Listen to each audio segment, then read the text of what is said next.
Welcome to Launch Education. I'm Sally, and I'm going to walk you through the training agenda for today.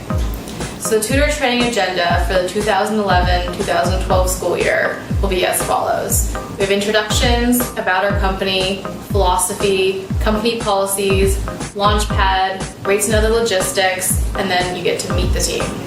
Hi, my name is Andrew Finn, and I'm the co-owner of Launch Education Group and the managing director of the LA office. We're so excited if you've been tutoring with us. Welcome aboard. Hi, I'm Tim Urban, co-owner of Launch Education and managing director of the New York office. Welcome to the Launch team. Hi, I'm Sally Oto. I'm the director of tutoring services here at Launch Education. I'm from Berkeley, California, and I went to school at UCLA, and I've stayed in Santa Monica ever since. And welcome to Launch team. Hi, my name is Lisa Helmers, and I'm in charge of the office administration here at Launch Education Group.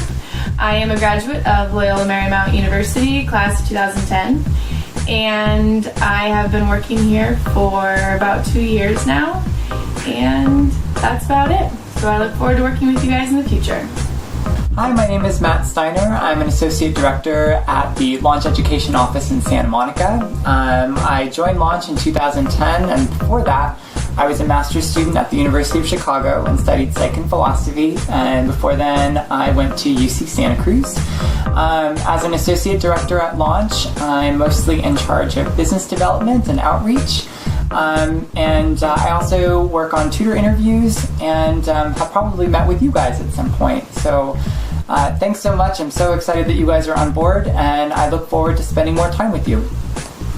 We are closely affiliated with Carolyn McWilliams, a renowned educational therapist, and work with many of her students, and many other students with learning differences. Meet Launch Education, the mission.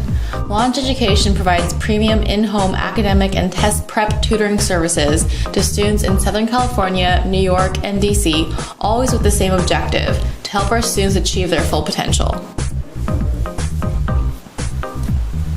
About Launch Education, the facts. We keep our focus narrow to do what we do the best. Our goal is to provide the best academic tutoring and test prep in the area. About Launch Education, the approach. Our service hinges on excellent customer service. We want our families to feel like they are receiving the Four Seasons treatment. To provide the best service possible, we recruit only the best tutors. Pat yourselves in the back again. We also make sure to match tutors and students based on personality, educational needs, and other factors. This is why we want to know so much about you beyond the subjects that you tutor. It's no mystery why students tend to do better with instructors they admire and want to emulate. Lastly, to ensure that both our tutors and families feel supported, we give out our personal cell phone numbers and email addresses so you can reach us beyond office hours. Just be aware that a text or phone call made at a god-awful hour, like 2 a.m., won't be responded to right away.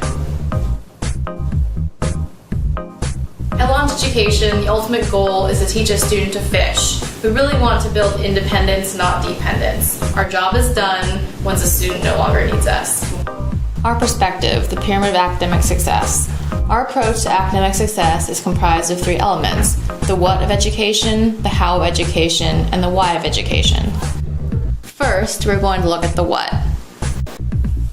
The what is a specific subject, as in English, math, history, science, or language, in the area for improvement, such as test scores, homework, and grades. Oftentimes, when students struggle in the areas of math, science, and language, they have gaps in knowledge, they're not using their homework as test practice, and they may not be doing enough repetitive practice. If the student is struggling in the area of English or history, oftentimes they may be reading passively, they may have poor outlining, revising, reviewing, and proofreading skills, or they may be missing the big picture. Next, we'll look at the how. The how is how the student gets to the what. And we've broken this down into 3 areas: organizational habits, student skills, and class etiquette.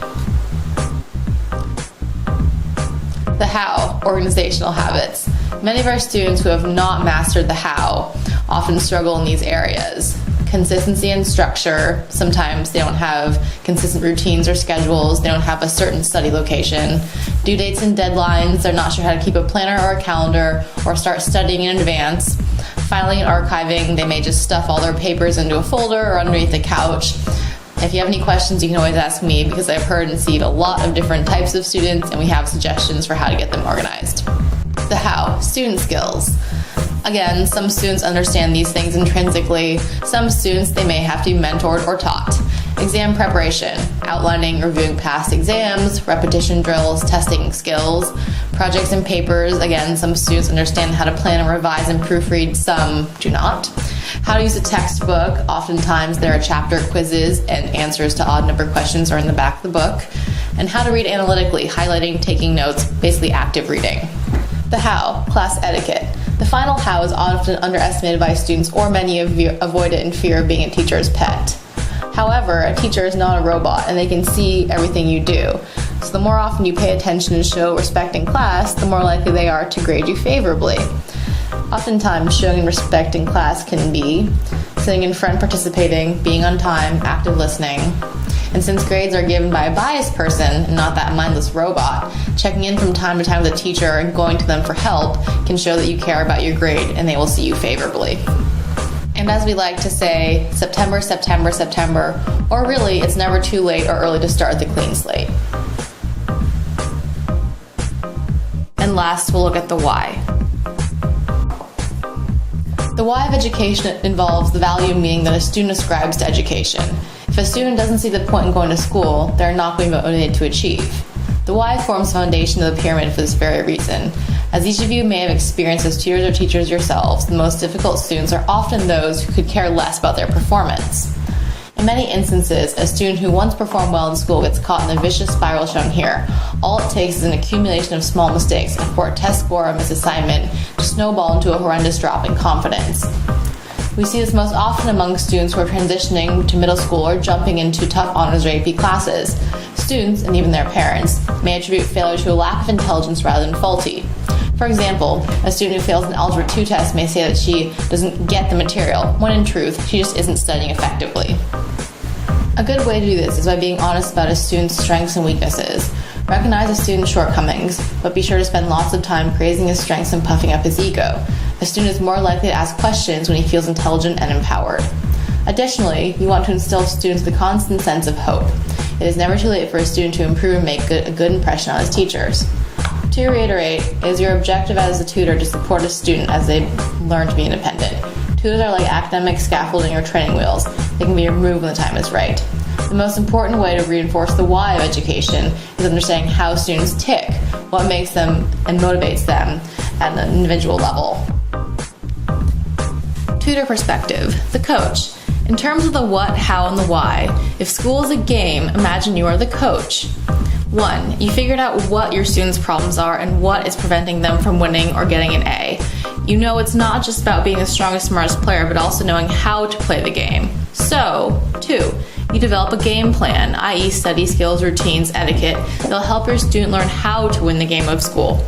You're there to celebrate the small and big successes along with what builds their confidence and makes them feel like they are true winners, even beyond the game of school.